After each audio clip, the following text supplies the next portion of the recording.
Okay, so in looking through the King James Version Bible, and we seek just for the Sabbath, I don't like that number 116, because obviously that flipping to 911, which is crazy.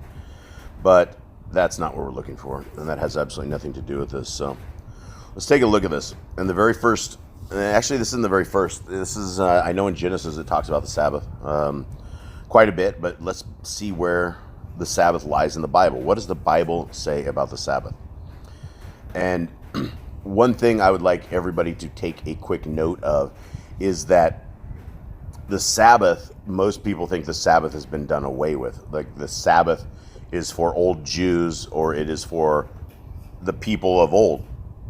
And so when we're going through this, see if you can find any of those qualifications of the people of old or the people of only Moses, because I've never found a verse in the entire Bible that tells me the Sabbath has been done away with, even though people will tell me that our Messiah is the Sabbath, and that is what they make their Sabbath. And if that was true, then they are basically creating their own religion that is outside of the Bible, because the Sabbath is made for everybody, including our Messiah, including you and all of us. So Exodus 16:23. And he said unto them, This is that which the Lord hath said. Tomorrow is the rest of the holy Sabbath unto the Lord. Bake that which ye bake today, and seethe that which ye seethe, and that which remaineth overlay up for you to be kept until morning. Now this is actually, not the very first one, but it is part of it. Exodus 16:25. And Moses said, Eat that today, for today is a Sabbath unto the Lord. Today ye shall not find it in the field.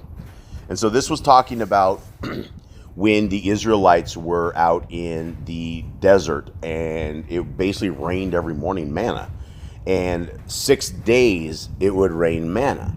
So on the preparation day, which was yesterday, Friday, it would have rained double portion. So they had double the food, so they didn't have to go out and collect their food on the Sabbath day. And so when he says, you shall not find it in the field, it's because manna did not come down on this Sabbath, because our Father is keeping his Sabbath. Exodus 16:26. 6 days shall ye gather it, but on the seventh, which is the Sabbath, in it there shall be none. Exodus 16:29. See, for the Lord hath given you the Sabbath. Therefore he giveth you on the 6th day the bread for 2 days. Abide ye every man in his place. Let no man go out of his place on the 7th day. So if we're looking for some sort of a guideline or qualifications or rule book or something of the sort as far as Sabbath goes, here's one right here. You're not to even leave your place, right? People will say, oh, Jason, you start your car, so you're kindling fire. And I will say to them, I don't go to a 501c3 church. We keep our Sabbath as a family. We have 5 of us, and so where we are gathered, our Father's gathered, his Son is gathered, we are all here. So this is just more rules that, let no man go out of his place on the 7th day. This is a day of rest. This is a day that we don't do anything. Exodus 28, remember the Sabbath day to keep it holy. Now, if that is one of the 10 of the moral commands that we have, and one of those is remember the Sabbath day, if you're not keeping the Sabbath day, are you remembering the Sabbath day, or you just kind of think about it, oh, it must be a Sabbath? It's a blessed day, folks. But the 7th day is the Sabbath to the Lord, of the Lord. In it thou shalt shalt not do any work. Don't do any work on the Sabbath. Thou, nor thy son, nor thy daughter, nor thy manservant, nor thy maidservant, nor thy cattle, nor thy stranger that is within thy gates. What does that mean, guys?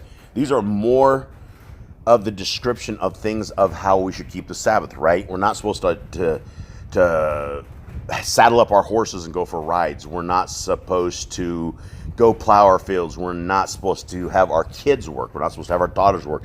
Our wives are not supposed to be working. They're not supposed to be cleaning and cooking and any of that sort. We stay restful. This is what a Sabbath is all about. Exodus 20:11. For in 6 days the Lord made heaven and earth and the sea and all that is in them, and rested the 7th day. Wherefore the Lord blessed the Sabbath day and hallowed it. So yet another promise of a blessing that we have on the Sabbath day. And he hallowed it, right? He made it special. This one day. Only one day, guys. Exodus 31:14. You shall keep the Sabbath, therefore, for it is holy unto you. Everyone that defileth shall surely be put to death. For whosoever doeth any work therein, that soul shall be cut off from among his people. So lots of people always say that this is the laws of Moses. This does not apply to the Gentiles. This does not apply to the Christian church. This does not apply to anything, because all of the new school people don't have to keep the laws of God, because the laws of God were put on the cross, right? That is what I hear nearly every single day. And all I can do is beg people to read their Bibles. Exodus 31:15. For in 6 days may work be done, but in the Sabbath is the Sabbath of rest. But the seventh is the Sabbath of rest, holy to the Lord. Whosoever doeth any work in the Sabbath day, he shall surely be put to death. So it's very important, even unto death. Guys, why is it so important that you may be put to death on a Sabbath day if this day wasn't a very important day? Wherefore the children of Israel, and people will say right there, stop, Jason, stop. It's the people of Israel. Guys, there is no Baptists, Catholics, Mormons, Lutheran, none of that stuff in the Bible. That stuff came 300, 400, 500 years after the Bible. None of this stuff. None of these religions are of our Father. If you are not worshiping on a seventh day, the religion that you're in is from the synagogue of Satan. And I say that with truth, and I say that with backing of the Bible, because there's no God in a 501c3 church. So when it says children of Israel, that is what you should want to be. You're striving to be a child of Yisrael. You're trying to be a child of God. If you are Israel, you are God's people. God's people are defined as anyone who keeps my laws, statutes, and commands. So if you are doing that, you are Yisrael, according to the Bible. But all the Christians will go, that's blasphemy, Jason. That's not real. Paul set us free from the laws. Paul did this. Paul did that. And I will just beg you to listen to what you're saying when you were quoting words from God. These are directly from the hand of God to his people. His people is you. You are his people. These are the words to you. So guys, you're supposed to. The children of Israel shall keep the Sabbath. So basically, the children of God shall keep the Sabbath, to observe the Sabbath throughout their generations for a perpetual covenant. Guys, a perpetual covenant is a covenant that goes on and on and on and on. It doesn't say a perpetual covenant until my son comes, or until the Christian church decides they are going to become a authority on the Word of God, when obviously they are not an authority because they don't know the Word of God. Exodus 35:2. 6 days shall work be done, but on the Sabbath there shall be to you a holy day, a Sabbath of the rest to the Lord. Whosoever doeth work therein shall be put to death. Exodus 35:3. Ye shall kindle no fire throughout your habitations upon the Sabbath day. So this is why we're not supposed to cook. You're not supposed to flip your oven on. You're not supposed to light fires. You're not supposed to light your car. You're not supposed to kindle fires. And a lot of people will say, well, Jason, kindling fire back in the days was going out, grabbing the wood, collecting it, bringing it in, starting the fire. It was a big ordeal, which is very, very true. Flipping a lighter technically is kindling a fire. It's not collecting wood. It's not doing anything. But there is something about fire. Fire was given to us literally by the fallen. We didn't know how to deal with fire until one time when our Father gave it to Adam and Eve. He gave them a fire, and but beyond that, it was the fallen that taught man how to use fire, and it was the fallen that attacked man with fire as well in the book of Adam and Eve. So you're not supposed to kindle fire. We're not supposed to light fire. There's something about fire. Leviticus 16:31. It shall be a Sabbath of rest unto you. You shall afflict your souls by a statute forever. And this is talking about the day of basically a day you're supposed to be fasting. You're supposed to be beating your soul up. Leviticus 23:3. 6 days shall work be done, but on the seventh is the Sabbath rest, a holy convocation. Ye shall do no work therein. It is a Sabbath of the Lord in all your dwellings. Leviticus 23:11. And he shall wave the sheaf before the Lord to be accepted for you, and on the morrow after the Sabbath the priest shall wave it. Now, I'm going to roll through a lot of this because I know a lot of people don't even take the Old Testament as scripture. They'll only take the New Testament, which is very sad. It's very broken, and without the Old Testament, you wouldn't get to the New Testament. It wouldn't be there. Numbers, yep. Even in Numbers they're talking about it. Deuteronomy for sure. Keep the Sabbath day to sanctify it. Deuteronomy 5:14. But on the seventh day is the Sabbath of the Lord thy God. In it thou shalt do not do any work there. Thy son, your daughter, manservant, maidservant, or ox, your donkey, or your cattle, or your stranger that is within your gates, or manservant, maidservant. It's just reiterating within Deuteronomy everything that we've talked about to this point, which Deuteronomy is that. 2 Kings 4:23. Okay, so we're out of the Torah. We're into the prophets and different books. And he said, wherefore wilt thou go to him today? It is neither new moon nor Sabbath. And she said, it shall be well. So we're still talking about Sabbaths. We're in 2 Kings. We're way into the Kings. 2 Kings 11:15. And he commanded them, saying, this is the thing that ye shall do. A third of you that enter in on the Sabbath shall even be keepers of the watch of the king's house. So there's rules, things all up in here about the Sabbath. Nowhere in here does it ever say the Sabbath is gone, right? We have 2 Kings 11:9. And the captains over the hundreds did according to all the things that Jehoiada the priest commanded. And they took every man his men that were to come in on the Sabbath with them, that they should go out on the Sabbath, and came to Jehoiada as priest.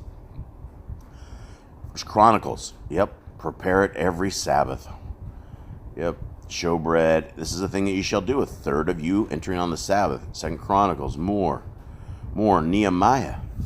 And made us known unto them the holy Sabbath, thy holy Sabbath, and commandment, thy precepts, statutes, and laws by the hand of Moses thy servant. So we have Nehemiah right here. And then you will have this little thing, by the hand of Moses thy servant. And the Christians are programmed. Literally, they are programmed. And if you don't know what I mean, you talk to any Christian about any of this, and they'll quote 4 or 5 scriptures. They are programmed with just a basic set of verses, and they don't know anything more than this. And they will fight tooth and nail as they go to their 501c3s, and they chew up the pork, and they love it. And they don't have to keep any of this because they don't fall under the laws of God. And that's very dangerous, especially when our Messiah says there's a very narrow path that we're all supposed to be walking. There it is. There's more Nehemiah. Nehemiah was a warrior for the Sabbath. This is 13:15. He goes in there and he sees all these people that are treading wine presses on the Sabbath, bringing in sheaves and lading donkeys, and also wine, grapes, figs. Man, these guys are working on the Sabbath day. And he testified against them in the day wherein they sold the victuals. And Nehemiah is the man. He fights for this. He's like, why do you profane the Sabbath day? Did not your fathers, and did not our God bring all this evil upon us and upon this city? Yet ye bring more wrath upon Yisrael, or upon you people, by profaning the Sabbath. Don't you keep the Sabbath? There's only one day to be this blessed. And it came to pass when the gates of Jerusalem began to go dark before the Sabbath, I commanded that the gates be shut, and charged that they should not be opened until after the Sabbath. And some of my servants set I at the gate, that there should be no burden be brought in on the seventh day. This guy saw everything that was going on. He stopped what was going on. In fact, Nehemiah is the man. Nehemiah right here, he goes, then I testified against them and said unto them, why lodge ye around the wall? If ye do so again, I will lay hands on you. From that time forth came thy no more on the Sabbath. Right? So you have this old guy with a beard and a cloak and probably the dust of the world, and he's going to put hands on you. And people should understand that when people like that say they're going to put hands on you, they're going to put hands on you, right? And it's not going to be pleasant for you. And I commanded the Levites that they should cleanse themselves, and they should come and keep the gates to sanctify the Sabbath. A psalm for the Sabbath. There's David singing about the Sabbath. There's Isaiah. Blessed is the man that doeth this, and the man that layeth hold on it, that keepeth the Sabbath from polluting it, and keepeth his hand from doing any evil. So even in Isaiah right here, right? And the Christians will tell you again that the Sabbath is not for them. It's they don't have to keep the Sabbath, but every person in the Bible kept the Sabbath, including Paul. Also, the sons of the stranger that join themselves together to the Lord. This is the sons of the stranger. Do you guys realize that? The sons of the stranger could be like slaves. It could be people outside of Israel.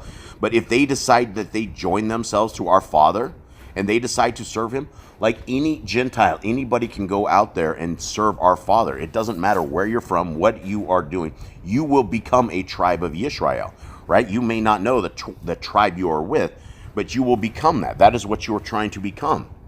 Everyone that keepeth the Sabbath from polluting it and taking hold of my covenant.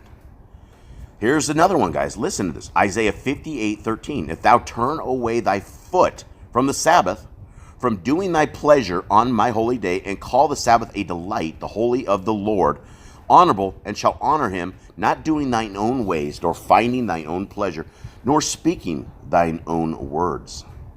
This is very important. Isaiah 66:23. And it shall come to pass from one new moon to another, and from one Sabbath to another, shall all flesh come to worship before me, saith the Lord. Now, we haven't seen that yet. We have not seen these days. We haven't seen it that everybody's coming to worship. There's very, very few people that keep the Sabbath. Jeremiah 17:21. Thus saith the Lord, take heed of yourselves, and bear no burden on the Sabbath day, nor bring in it by the gates of Jerusalem. Guys, you're not supposed to be working today. Neither carry forth a burden out of your houses on the Sabbath day, neither do ye any work, but hallow ye the Sabbath day, as I commanded your fathers. Guys, is Adam your father? If you have common sense, absolutely. Your generation line goes to your dad, to your grandpa, to your great-grandpa, to your great-great-grandpa, to the great-great-great-grandpa, to the great-great... You got it, right? We're going around in circles. It is for, he commanded your fathers. Father Adam got that we keep the Sabbath. Father Seth says we should keep it. Father Methuselah says we should keep it. Father Noah, all the fathers prior to this. And I'm not talking about the Father, our Father, the main Father, Yahuwah. I'm talking about Dad.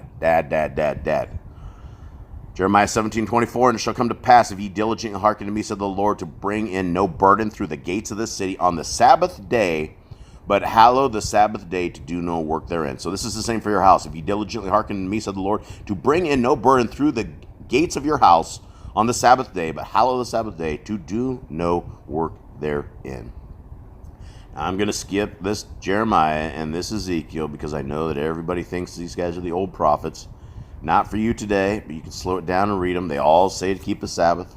Amos says we should keep the Sabbath. And there we are. Now we're into Matthew. Now, this is where the Christians believe they don't keep the Sabbath.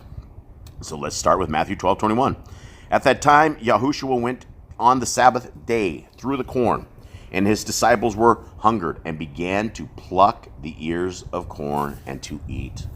Right there, the Christians will say, look, there is no Sabbath day. Our Messiah took these men into a cornfield, and they started plucking the corn, and they started eating the corn. That is proof right there that there is no more Sabbath. And those are the things that people say when they haven't read the Bible, because there is a time in the Bible, and this is the same thing that our Messiah told the Pharisees that were sitting there messing with him. You're essentially talking about a man and his disciples, and they went from town to town, and they didn't have food. They didn't take anything. They went from town to town, and they were out teaching. They were hungry. They were walking through a cornfield. They grabbed the corn, and they ate it. And so they were judged by the Pharisees that this is wrong. You shouldn't be doing this. And our Messiah simply took it back to the days when David was on the run with his men. They had been on the run for a very long time, and they were all extremely hungry. And they went in and they talked to the priest, and they ate bread that was not for normal men. They ate the bread that was for priests. They ate the showbread. That wasn't to be eaten. But in an emergency, this is what he was saying, is that this happens. But when the Pharisees saw it, they said unto him, behold, thy disciples do that which is not lawful to do upon the Sabbath day. And under every other conditions and circumstances, if you're in your house and you have a cornfield, and if you went out to the cornfield on the Sabbath, that is breaking the laws of God. However, if you're in another town or if you're somewhere else, you don't have the ability to do that, and you are starving to death and you're walking through a cornfield and you eat the corn, you're not going to be judged for that. That is how you have to have discernment on this, right? It is not a day of punishment to you. It is a day of rest. And if you are out in the middle of nowhere and you don't have any access to food, then if you take a set of corn and eat it, you're not going to be judged for that. Going on, and this is the same. Or have you not read in the law how on the Sabbath days the priests in the temple profane the Sabbath and are blameless? And this is very important as well, because there's always a group of people that back in the day that on the Sabbath, the priests, they were the ones who were always working. These were the ones that were always busy. And they were breaking the Sabbath by working, but they are commanded to break the Sabbath. There's nowhere else in the Bible that anyone is commanded to break the Sabbath. And the priests were different. And we absolutely don't have priests, and we don't have any of that jive anymore. So, but here's the thing. Again, these people are blameless. The priests are not held accountable for working on the Sabbath, sacrificing things, taking care of the people. They're ministering to the people. That is their job. And here we go, Matthew 12:8. For the Son of Man is Lord even of the Sabbath day. The Christians will free themselves from this every single time. There is no Sabbath because Jesus is our Sabbath. And if you look closely at this, it doesn't say this. It doesn't say there is no Sabbath. It doesn't say that the Sabbath day is no more. In fact, our Messiah says, if you love me, keep my commandments. And his commandments, well, the Christians will tell you, are two. But his will is the same as his Father's, so that means our Messiah has a tremendous amount of commandments, which are all of his Father's. But if you're only saying that he only has two, and the first one is to love God with all your heart, mind, and soul, and to love your neighbor as yourself, tossing the commandments of God, not observing the day that he told us to say that he wants to spend time with us, not doing that is not loving God with all your heart, mind, and soul. And you may think it is, but it's not. And you will probably be told to depart from him. Matthew 12:10. And behold, there was a man which had his hand withered, and they asked him, saying, Is it lawful to heal on the Sabbath day, that they might accuse him? Again, I've heard this over and over and over. Well, Jesus heals on the Sabbath. They do all the Sabbath. And when you read the Bible very clearly, it's absolutely okay to heal on the Sabbath. If you guys have healing power and you walk across a man that is on the ground and you can get this guy to rise up on the Sabbath, it is absolutely your duty to heal on the Sabbath. That is what our Messiah said. And he said unto them, What man shall be among you that shall have one sheep, and it fall into a pit on the Sabbath day, will he not lay hold on it and lift it out? So there's always not an out, but there is an out. If your animals fall into a ditch, our Messiah goes right now, common sense says you're not going to leave your animal in a pit to die, right? If you have something that falls into a pit and it's about life or death, you're supposed to take care of your animals. You're supposed to do that. So Matthew 12:12, how much then is a man better than a sheep? Wherefore is it lawful to do well on the Sabbath days? Is the point. Yeah, it is. That's the point. Matthew 24:20, but pray ye that your flight not be in winter or neither on the Sabbath day. He's talking about a time when they're about to be destroyed.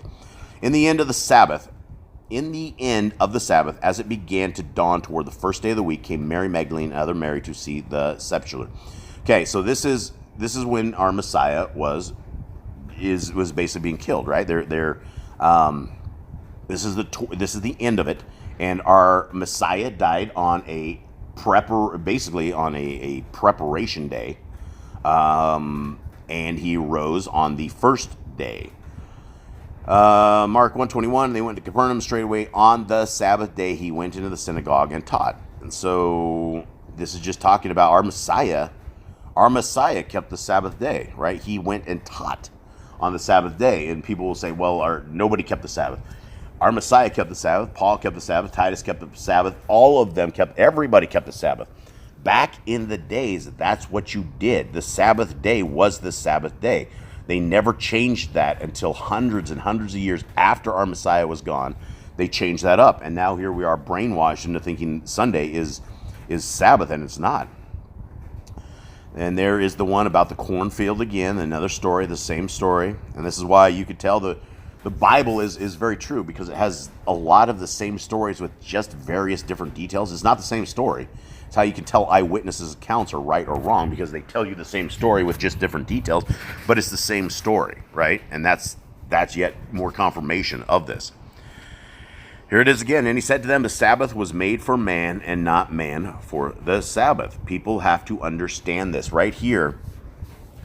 Somebody has quoted this before, and they're like, there you go. We don't have to have a Sabbath. And it's not true, because when you start observing the Sabbath day, the holy day, the seventh day, you will understand, and your body will change, your family will change, your life will change, your intentions will change, your entire world will change.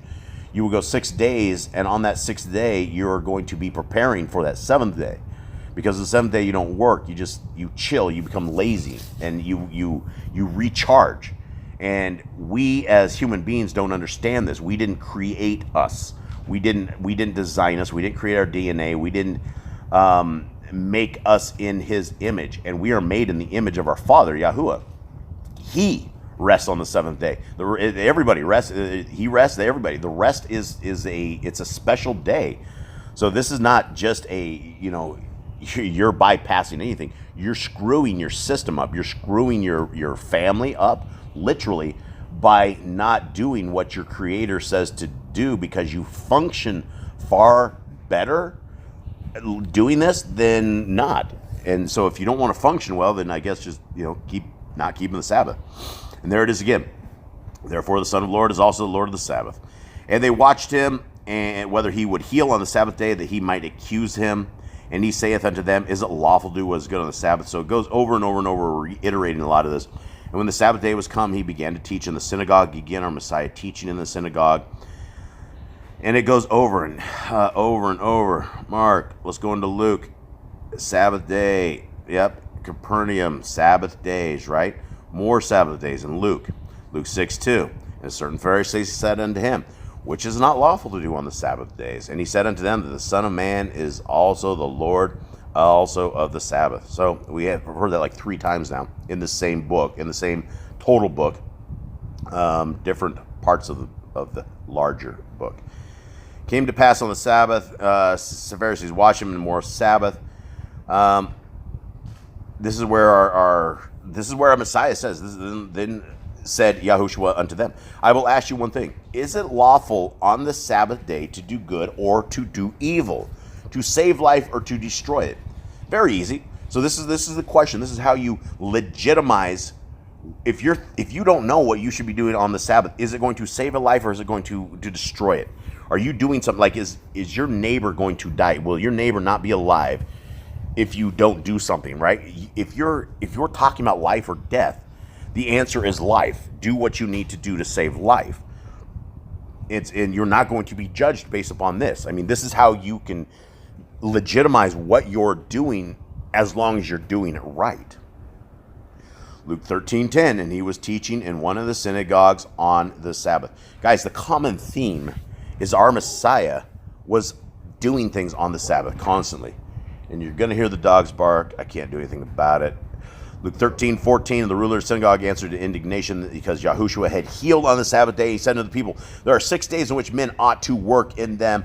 Therefore, come and be healed, and not on the Sabbath day. That is from a Pharisee. That is from a synagogue of Satan person. Now, the Pharisees and Sadducees, my friends, did not and do not keep the Sabbath and do not keep the Torah, right? They don't keep this. They don't keep the same kind of stuff that we do. So he's saying, don't do it on the Sabbath day. And our Messiah goes, the Lord, which Yahushua then answered him and said, thou hypocrite, doth not each one of you on the Sabbath loose his donkey and his ox and from the stall and lead him away to watering? So he's comparing this to healing somebody, right? You're technically working by unleashing, by walking outside doing basic work. You're still working to survive. And he was healing people. And that was the point. And ought not this woman being a daughter of Abraham, whom Satan hath bound, lo, these 18 years be loosed from the bond on the Sabbath day. She was bleeding for years and years and years. This is the woman that was bleeding, right? And he healed her. And it came to pass as he went into the house of one of the chief Pharisees to eat bread on the Sabbath day that they watched him.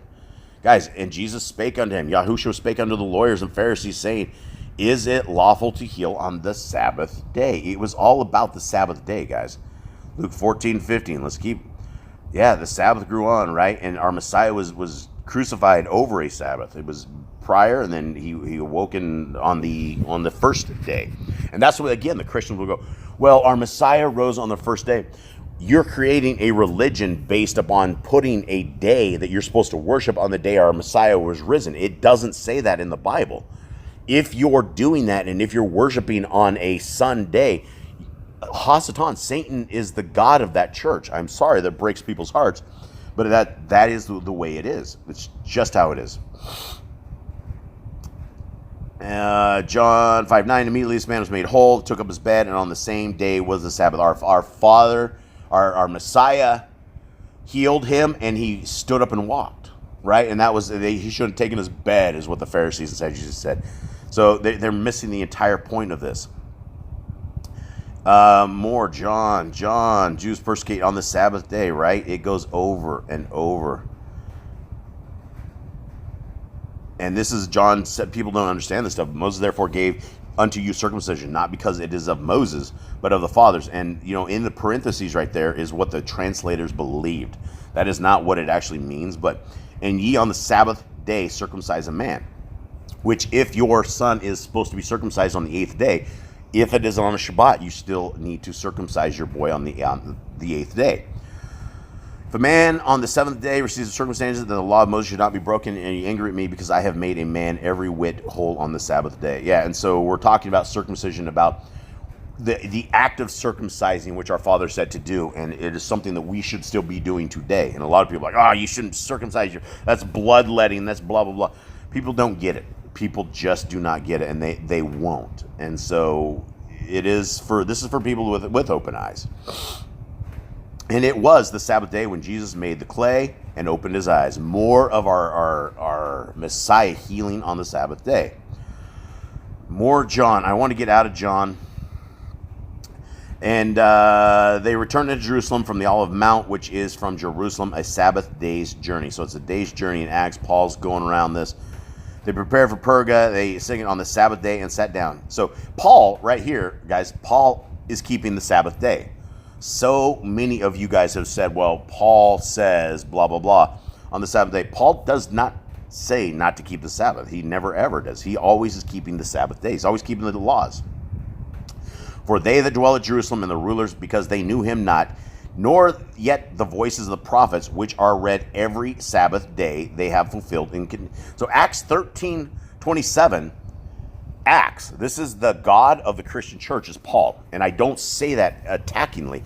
It's that most people will quote Paul over and over and over. And I'm like, what about the words of God? Well, don't worry about the words of God. We were about Paul. Paul came later. Paul gave us this new doctrine. And this new doctrine is we have a church. And this church is going to get raptured, and all we have to do is go out and preach about the grace of our Messiah, and you can accept him. Hold your hand up at 8 years old, accept him into your life, and as long as you have been forgiven for your sins before you die, you will go to heaven. That's all there is. And I would like to tell you guys that's not all there is. In fact, that is part of the synagogue of Satan. And if we were to read the Bible in full, it says that we need to keep the laws, statutes, and commands till all generation, till the end. And we're not there yet, guys. And so here's Paul talking about next Sabbath, right? And the next Sabbath came, right? They're at the Sabbath. For the times of old in every city that preach him, being read in the synagogues every Sabbath day. Guys, we're supposed to be reading the Torah. Guys, on Acts 15:21, when they're talking about reading on the Sabbath day, they're not reading 1 Corinthians. They're not reading Chronicles. They don't even know who in the world Paul is. Right? Paul is just some dude at this point. Paul became the God of the Christian church hundreds of years later. Hundreds of years later. In fact, Paul got into it with all the disciples. When you read the Bible clearly, all the disciples are not in order with Paul. In fact, it's quite opposite. He loses a lot of his people all the way to the end. The disciples that were originally with our Messiah did not stick around with Paul all the way to the end. But here, right here, do you know what they're reading in the synagogues? They're reading the Torah, the same stuff that we should be reading every single day. That's what they were reading in the synagogues. They weren't reading Matthew, Mark, Luke, and John. They weren't reading Revelations. They were reading the Torah. Again, Acts 16:13. And on the Sabbath day, right? There it is. And there's Acts 17:32. After 3 Sabbath days, reasoned with them out of the Scriptures. Paul was talking about the Sabbath. And he reasoned in every synagogue, every Sabbath. Guys, this is not Sunday. Paul was in the church, a synagogue, on a Sabbath. He would have been stoned to death. If he would have gone on the first day and started teaching like it was a seventh day, they would have killed him. Oh, there's a big one right here. Okay, we finally made it to the bottom of this. And the bottom of this is very important. This is another, Paul is the God of the Christian church, because Colossians 2:6 says, let no man therefore judge you in meat, or in drink, or in respect of a holy day, or of the new moon, or of the Sabbaths. So you have one guy, his name is Shaul, and he hated Christians. He beat them all up. He killed them. He was a full-on Jew. He got converted. He began and started teaching all this other stuff. He started writing and letters to churches that he had helped create. And in Colossians 2:16, he says, let no man judge you. Do you understand what this means? There is no man judging you anyway. You will be judged by the hand of our Creator based upon the Torah that he gave us. Of course, no man is going to judge you. But why did he say, let no man judge you? Because he was talking to people that never kept the Sabbath to begin with. They never kept the laws of God to begin with. He went down and ministered to them, and he got a little group of people that decided they were going to keep the laws of God. They were going to keep the Sabbath. They were going to eat clean foods and not the roadkill. And they decided to do this. And so they started doing this. And so they got a little synagogue and ecclesia going down there.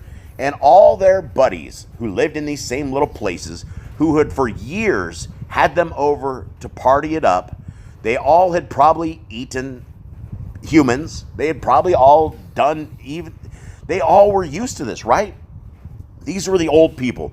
And they went to this little tiny ecclesia that didn't have Paul sitting there. And all of these people went, why are you keeping the Sabbath? Why are you eating clean foods? Why are you doing this? So you had a bunch of people that were outsiders condemning people that were trying to keep the laws of God, which is almost like what today is. Because everybody that comes across, they're like, Jason, you shouldn't be keeping the laws of God. Oh, that's blasphemy. That's heresy. It's gone. Let me show you what Paul says. And Paul says, don't let any man judge you in meat. Because we're now eating clean foods, folks. That we're not eating this roadkill. It says don't let them do it in drink. We used to drink blood. Now we don't drink blood. We drink water, right? Well, what about the holy days? We don't keep the feast. We don't keep Passover. We don't keep any of that, but now we do. Okay, so these people are sitting there judging a little tiny ecclesia of people who were keeping the law.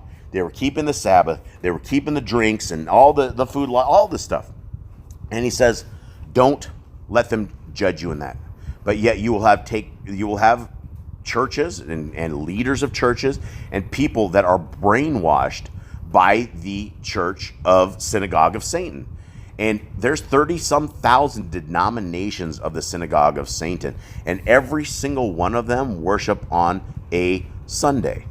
Now, if you go to the Bible, that is completely incorrect. But most people don't want to hear about it. Most people don't want to, they don't want any of this. So this is a Sabbath teaching on the Sabbath, that you should be keeping the Sabbath, you and your family and anybody who wants to be blessed. If you don't want to be blessed, go check the oil in your lawnmower, fill it up, mow your lawn, do your dishes, eat, go out and pay people. And it may just be a normal everyday day to you. But imagine what your day may look like if you were keeping the laws of God. Imagine what the other 6 days of your week would look like if you were keeping the laws of God. Imagine the blessings that may come on the first day just being a normal everyday day if you kept the seventh day, which says it's blessed and hallowed. So you're missing out on your entire life of blessings as you hang the laws of God on the cross and you don't observe the Sabbath. It's difficult and it's strange at first to keep the Sabbath. And I won't say it's difficult, but it's strange.